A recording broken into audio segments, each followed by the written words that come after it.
माझं नाव कविता आहे. वय 25. मी गावातच राहते आणि आमचं छोटंसं शेत आहे. आयुष्य साधं आहे.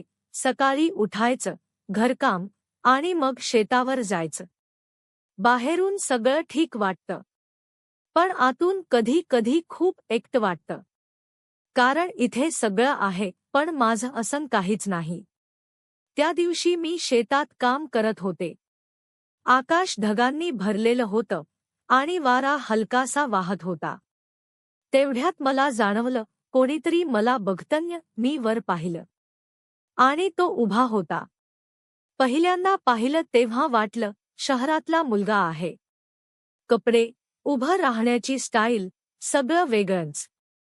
तो फक्त हलकंसं हसला आणि माझ्याकडे पाहत राहिला. नवीन आहात का, मी विचारलं.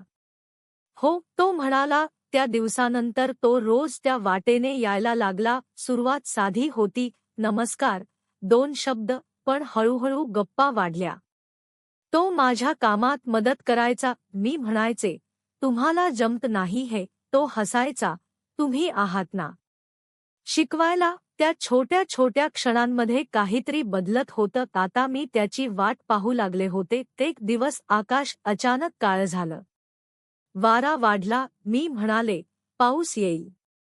आणि खरंच काही क्षणातच जोरदार पाऊस सुरू झाला. आम्ही दोघं उसाच्या शेतात अडकलो. पावसाचे थेंब अंगावर पडत होते. सगळं भिजवून गेलं होतं. मी थोडी घाबरले आणि नकळत त्याच्या जवळ गेले.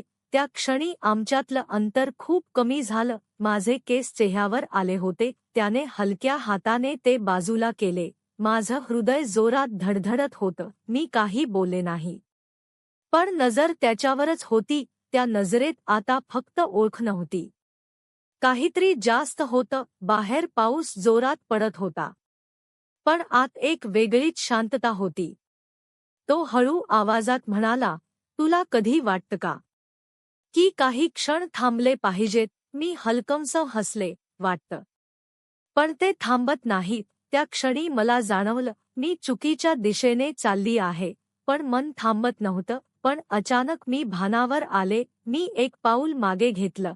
हे बरोबर नाही, मी शांतपणे म्हणाले. तो काही बोलला नाही. त्या दिवसानंतर आम्ही भेटलो, पण अंतर ठेवलं. काही दिवसांनी तो गाव सोडून गेला. आता सगळं पूर्वीसारखं आहे, शेत, काम, आयुष्य.